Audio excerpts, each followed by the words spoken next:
بسم اللہ الرحمن الرحیم۔ محترم دوستان ذی وقار، السلام علیکم ورحمۃ اللہ تعالی وبرکاتہ۔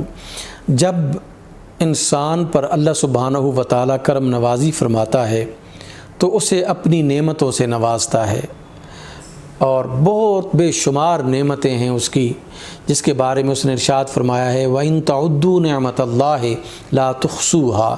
اگر تم اللہ کی نعمتوں کو شمار کرنا چاہو تو تم انہیں احاطۂ شمار میں نہیں لا سکتے۔ تو بے شمار نعمتیں ہیں اللہ سبحانہ و تعالیٰ کی، اور وہ اپنے بندوں کو عطا فرماتا ہے۔ جب زیادہ نعمتیں آتی ہیں انسان کے پاس تو انسان کا فرض ہے کہ وہ اللہ کا زیادہ شکر ادا کرے۔ جوں جوں وہ اللہ کا اس کی نعمتوں پر شکر ادا کرتا چلا جاتا ہے، اللہ اس کی نعمتوں میں اضافہ فرماتا چلا جاتا ہے، اور جب وہ ان نعمتوں کی بے قدری کرتا ہے تو اللہ سبحانہ و تعالی ان نعمتوں میں پھر کمی کرتا ہے، پھر نعمتیں وہ چھیننا شروع کر دیتا ہے۔ نتیجتاً اس شخص کے پاس جس کو اللہ نے بہت بے شمار نعمتیں عطا کی تھیں، اس کی جو نعمتیں ہیں کمی ہو جاتی ہے اور وہ بدحالی کا شکار ہو جاتا ہے۔ حضرت علی کرم اللہ تعالی وجہ الکریم نے ارشاد فرمایا، جب تمہیں تھوڑی بہت نعمتیں حاصل ہو جائیں تو ناشکری کر کے تم انہیں اپنے تک پہنچنے سے پہلے ہی بھگا مت دو۔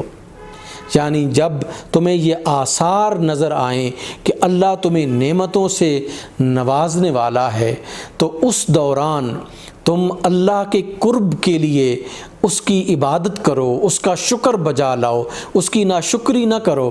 ابھی نعمت کا نزول ہوگا اور پھر اللہ تمہیں نعمتیں عطا کرے گا، لیکن اگر تم اس کی نافرمانی کرو گے، تم اس کی ناشکری کرو گے تو آنے والی نعمتوں کا سلسلہ جو ہے وہ رک جائے گا، اور جو موجودہ نعمتیں ہیں وہ بھی تمہارے ہاتھ سے جو ہے وہ چھین لی جائیں گی۔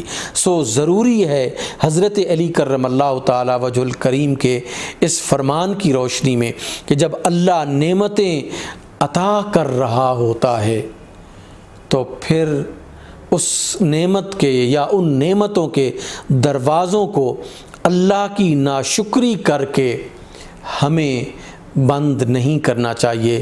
اس کے دروازے تبھی کھلے رہتے ہیں جب ہم اس کی نعمتوں پر اس کا شکریہ ادا کرتے ہیں اور اس سے نعمتوں کے نزول کے خواستگار رہتے ہیں۔ یہی اللہ کی تابعداری ہے اور یہی اللہ کا شکر ہے۔ یاد رکھیے کہ جب اللہ انسان کو چھوڑتا ہے تو پھر کوئی اس کا ساتھ نہیں دیتا، لیکن اگر اللہ ساتھ ہو، علی کرم اللہ تعالی وجہ الکریم ارشاد فرماتے ہیں من ضیعہ الاقرب اتیح لہ الابعد، کہ جو شخص جو ہے اس کے قریبی اسے چھوڑ دیتے ہیں، بیگانے اسے آ ملتے ہیں۔ لیکن یہ اس وقت ہوتا ہے جب اللہ انسان کے ساتھ ہوتا ہے، جب اللہ انسان کے قریب ہوتا ہے۔ اللہ کے قرب کے لیے ضروری ہے کہ اس کی نعمتوں کا شکریہ ادا کرو، اس کا ذکر کرو، اس سے محبت کرو، اس کے نبی سے محبت کرو، اس کی مخلوق سے محبت کرو۔ یہی ہدایت کا راستہ ہے، یہی کامیابی کا راستہ ہے، اور یہی صراط مستقیم ہے۔ اسی راستے پر ہمیں چلنا چاہیے۔ والسلام علیکم ورحمۃ اللہ تعالی وبرکاتہ۔